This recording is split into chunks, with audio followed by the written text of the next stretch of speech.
Magic the Gathering, a game full of chaos and limitless combos. People can do almost anything that they want. And in 2018, the Magic the Gathering Arena was. This was a game that limited the combos and made it a little more balanced. However, many new combos were found and were brought into the game this way.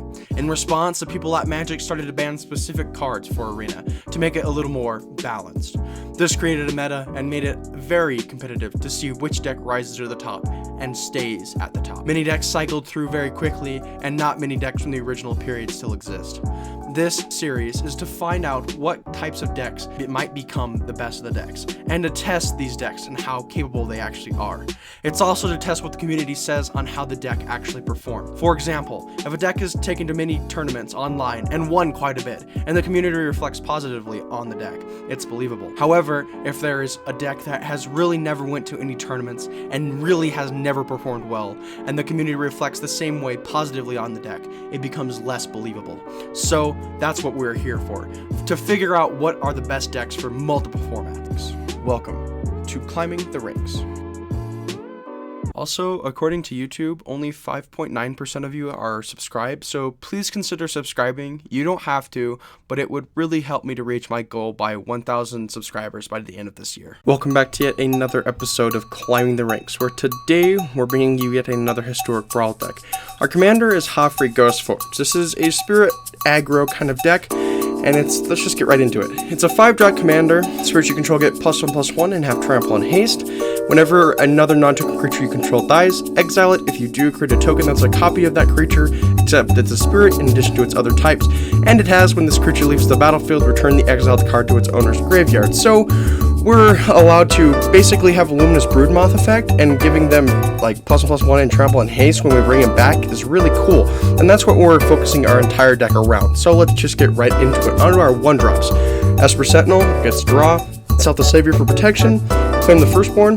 This is in there because we can steal their stuff and sack it to one of our many sack outlets in here, and then also steal their stuff with Hofri. It's really, really cool. Scorch Spitter is aggro, Gingerboot for the same thing, Shadow Spear for making them lose hexproof and indestructible by paying 1, and then also we can give something lifelink because we'll already have trample off of Hofri. Tame Pennant, it's in there because we're creating a lot of copy tokens, so we can give it Vigilance and Trample and +1/+1, but most likely just Vigilance because it'll already have Trample off of Hofri, which is Oven as a sack outlet. Onto the 2-drops, Clarion Spirit for swarming, and they're also spirits, which is really nice. Intangible Virtue for an Anthem because all of our stuff is tokens. Spirited Companion is an ETB. We have a lot of ETB triggers using Hofri. Brought back because when Hofri trigger finally goes through when our creatures die the second time, it'll put back in the graveyard, and that means we can get them back with brought back. That's a tongue twister right there. Thrill Possibility, it's a draw. Tormenting Voice is draw. Wily Goblin is ETB mana. Rip Apart is destruction and deals damage.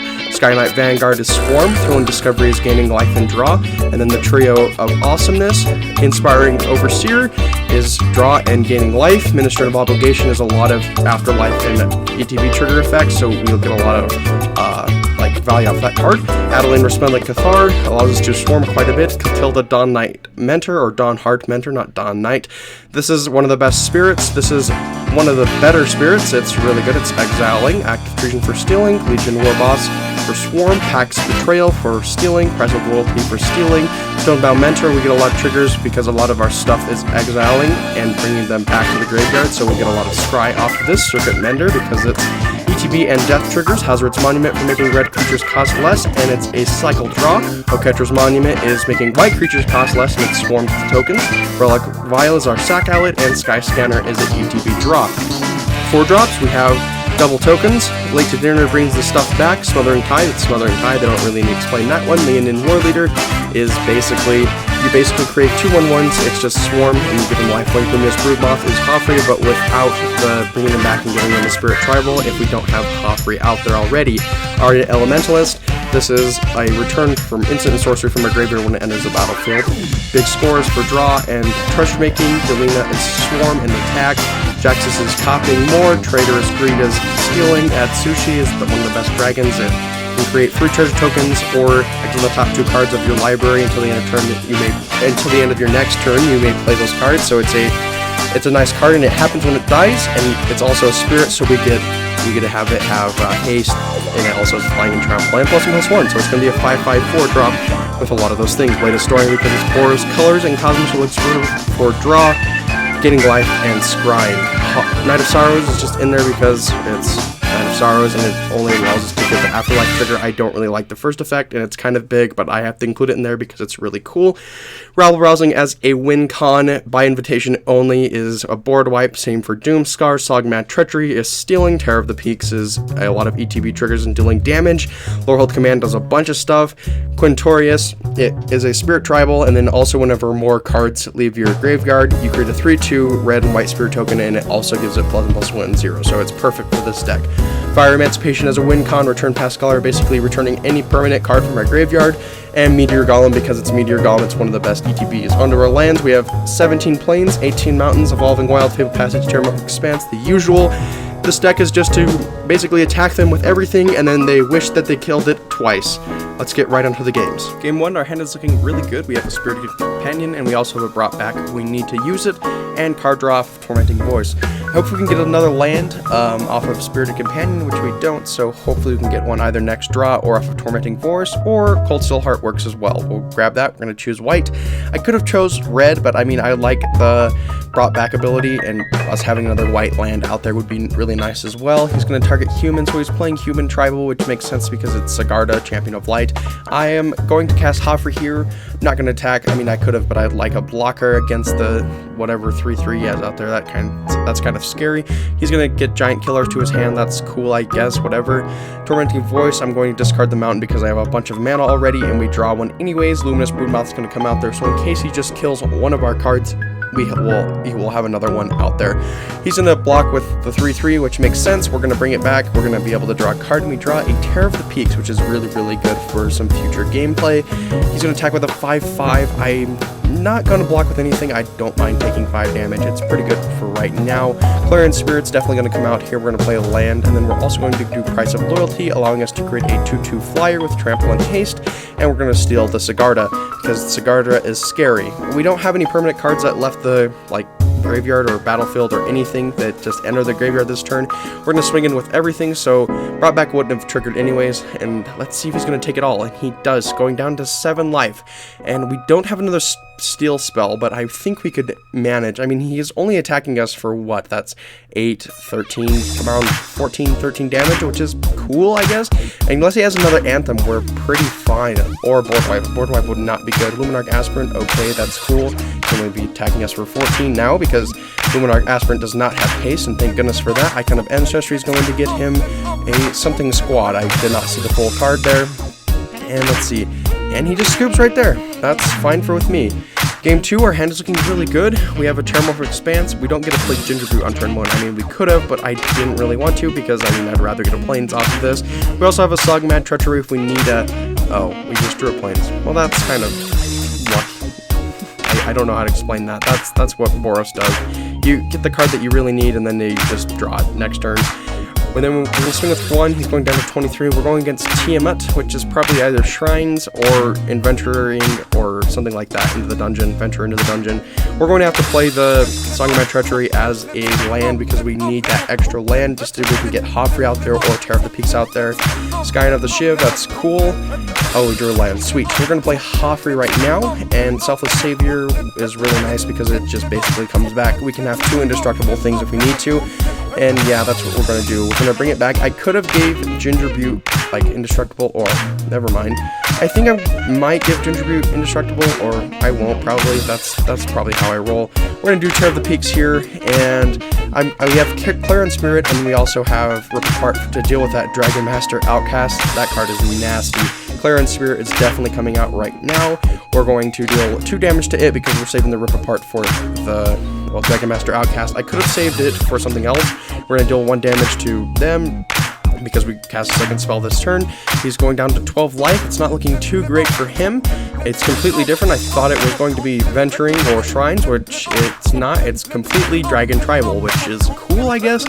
and he gets a lot of cards into his hand. All of them are dragons, and let's see, we're going to do Pax Betrayal, and we should win the game right here. On to game 3. Our hand is looking really nice. We have a Fatal Passage, a Skyclave Apparition, I claim the firstborn if we need something really quick, and also a Stonebound Mentor. So yes, we're definitely going to keep this hand. We're going against Auriga, or Rigo Streetwise Mentor, and he plays a Mist Cloak Herald. Fun. We're going to do Fabled Passage here just to grab probably a Plains because we have the Skyclave Apparition if we really need it, which we probably will according to this deck. I mean, I've gone against this deck quite a few times and it just kind of gets scary as the more it goes on. Riga was pretty cool. Sliver, or Silver, not Sliver Raven. He's not running Slivers, hopefully, because that would not be the right colors to run it in. It would be a 5-colored Sliver control deck. And I'm not going to steal the Raven because I don't really need it, or the Mistcloak Herald because it's whatever. It's just I'm getting in 1 damage for a 3, to steal a 3 mana or less to do something else. Like that. Or Skycat Sovereign would be a better card, or to just kill it with Skyclave Apparition. Not kill it, remove it. Exiling it, not killing it. That's different. It's quite a lot different, and we need to get rid of that card because that card gets really annoying. Rigo is coming out there. He's going to draw us a bunch of cards. We'll draw him a bunch of cards because it's Rigo. Rigo draws him cards. We're going to do Terramorphic Expanse, getting a mountain because, I mean, we want a mountain. We have 2 and 2 now. Kiltilda is going to be out there, a really good spirit. Hopefully we can draw another land. I'm not going to attack. He has a 2-2 with a shield, so there's no point giving him basically a 2-2 back to him. Let's see if he has anything, though, because he's not in the best situation. He doesn't have his thing. Oh, that gets rid of Skyclave Apparition, and now he has a 2-2. Cool, and I wish it would have killed it, because we could have done something with Brought Back, but I guess it didn't really matter. Anyways, he's going to deal us 4 damage, I believe is what he did. Broker's Hideout, allowing him to mana ramp and getting a life. And Silent Departure basically returns it back to our hand. That's cool. Minister of Obligations coming out there so we can get 2/1/1s, and I think I'm going to claim the firstborn on Rigo because he can't sack it to just protect it from the shield. So we're going to swing it with a 2-2. I don't care if he blocks with it, and he won't. Going down to 24 life, he unsummons the Minister of Obligation. This is very annoying. Teferi's Aegis Insight is coming out there, allowing him to draw double if he draws a lot, which he will. And let's see if he's going to be able to do anything else. Govian Angel's coming out there. We're going to do by invitation only if we draw land, and we do. Perfect. Here comes by invitation only. We're going to choose 5. He's going to sack everything he has. So now it's going to be a little more balanced for us, hopefully. Hopefully next turn we'll be able to do Hofri and he won't bounce back to hand. He doesn't have any mana open, so that was looking pretty good for us in that situation. Never mind, we're going to do Minister of Obligation instead because of that 1 blue mana that's sitting there. We drew a Doomscar off of Skyscanner. That's kind of neat. Spar's Headquarters, he's going to cycle it to draw some cards. Ledger Shredder's coming out there, really nice 2-drop blue card. It's really, really good whenever you cast their second spell. Whenever a player casts their second spell each turn, it connives, which is really, really cool. Let's see. Fire Emancipation just looks really better at this situation. In case he does block, I don't care, because we have a lot of damage right here that's going at his face. He can block the 1/1 with the Ledger Shredder because it won't die, but he's going to take 6 damage to his face, which is really good. Yeah, that's exactly what he's going to do, and he's going to take 6 damage. Let's see if he's going to be able to do anything with the Minister of Obligation. I think it'd be funny if he bounced it to our hand again. We're going down to 7 life. It's not looking too great for us. Siren Stormancer's coming out there. It's a 1/1. I think we could do Doomscar here. He has Selfless Savior, which is annoying. I don't know if there's much of it, a spot we can get out of. We're going to do Doomscar. Hopefully he doesn't have anything, and there's Wash Away. So we can scoop right there. Game 4. We don't win every game, but it's looking pretty good for so far. For this deck, I expected it to be a lot slower because it's a 5-drop commander, but it's doing pretty well than I expected it to be. Evolving Wilds, we're going to grab another Plains because we can play Leonin War Leader if we draw another land, which we do right here. So we'll have Leonin War Leader for that turn, or if we need to, we can play Atsushi as well, or Delina, or whatever we need. And we're going against Angel with Kenrith. Interesting. Very interesting. Maxwood Nexus and Bishop of Wings is the perfect combo for that kind of deck. Delina is coming out there. It's Delina. It just copies itself a lot. If we attack with it and he's going to kill it, that makes perfect sense. Fabled Passages coming out there. He's just going to sack it, probably grabbing a mountain, I'm guessing, or an island because he doesn't have either of those. I'm assuming, or another Plains. that makes sense. That makes 100% sense. I mean, in case he needs 3 planes, I mean, I guess that makes sense. We're not going to swing in with a Ministrant. I don't really care if he killed it or not. Kenrith is coming out there. He's not going to be able to do much from here. We have a Trader's Greed, which I think we're going to do to steal the Kenrith, and we're going to get 2 white mana off of it, so we can gain 3 life, which is really funny. With Kenrith's own ability, I mean, we don't have it, but he's going down to 19, so it's not looking super good for him, but basically whenever he plays a creature card, he gains 4 life, so there's not really a bad situation for him, but it's not really a good situation for us. He's going back up with Kenrith because it's Kenrith. We're not going to block, we're going down to 25 life, that's kind of funny, and I'm going to cast Hofri right here. I'm going to deal 4 damage to the Bishop of Wings because I need to get rid of that card because that card gets really annoying. He's going to block the 5/4, that makes sense. Going down to 22, where he can just gain life back with Kenrith, which is normal. Exalted Deeds comes out there. That seems about right because he's just going to gain life off of Kenrith. And then he can just get an Exalted Deeds out there, making a 3/3 Angel thing. Yep, there it is. And I think we're going to do Skyclave Apparition targeting the Book of Exalted Deeds because that card is really annoying. And we're going to deal 3 damage to him off of Terror of the Peaks. And Pax Betrayal, we're going to target Kenrith here. We're going to steal his Kenrith, and we're going to swing in with everything except the Skyclave Apparition because we don't really want that. He's going to block the 5/4. That's perfectly reasonable. He's probably going to gain a bunch of life off of Kenrith, but at least we got rid of the Book of Exalted Deeds because that's really scary. Idyllic Tutor's coming out there. He's going to search for an enchantment card, put it into his hand. I wonder what it's going to be, and it's the Angel... No, Rampage of the Valkyrie. So it's a 4/4, Flying and Vigilance is coming out there. Here's our win con, and we're going to swing in with everything because I don't care if anything dies here. And I think this should be game. Yep, that is game right there. Game 5. Our hand is looking really nice. We have an Evolving Wilds, we have an Petrus Monument, we also have a Relic Vial if we need it, and we're probably going to cast at Sushi this game. Hopefully, anyways. We're going against Slivers. Yay. Whoop-de-doo-dah.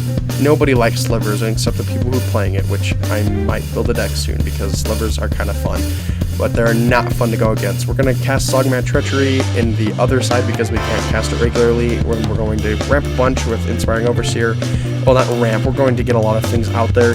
We're going to cast Hofri. No, Rabble Rousing just looks way better because we can get a lot of triggers off of it. We're going to swarm the field with it, and Hofri wouldn't have only done one thing if Inspiring Overseer died, and that doesn't really help us because a lot of our stuff is tokens now. Bloodline Pretender's coming out there, cool. We're going to cast at Sushi this game, finally, and we're going to equip it a thing to our token. I mean, it makes sense. We're going to cast Adeline out there, so that it's 12/4, it's huge. Hopefully he has a board wipe, or he's going to be taking game next turn, and he might have it because most Sliver decks run board wipes, or he doesn't. That's kind of scary, unless he's running Settle the Wreckage, but I don't really care for it. I'm going to swing in with everything. We're going to get a bunch of tokens. Let's see the Settle the Wreckage. There it is. We're going to get 12 land cards. Wow. I'm going to do 6 of each because, I mean, this is just too much mana to deal with anyways. And we're still creating the 12/1/1s. This is really funny. And let's see if he's going to do anything else. I mean, here's the first Sliver. He's going to cascade into a Herald's Horn. That's funny. I think next game we do have him in the bag. I mean, it's really, really easy. Mindstone's coming out there. We're going to draw a card because we basically have infinite mana. And there is our win count. We're going to do Relic Vial and then Trader's Greed, getting 2 red mana, sacking the first Sliver, and that should be game right there. So overall, this deck did really well. Surprisingly, I expected it to do a lot worse than it did because it's quite slow, and that was the only deck that we experienced that really hurt us, was really kind of fast aggro decks that were quicker than our aggro, like the Rigo Street Royce Meta deck where we had to concede because there was no way we could have got out of that situation. But that was really it. There really wasn't many other decks that could have really stopped us. I mean, we beat Slivers, which was a shocker, which, I mean, this deck is kind of expected to do. And that's basically it. If you enjoyed this video, please like and subscribe. It'd be greatly appreciated, and thank you for watching.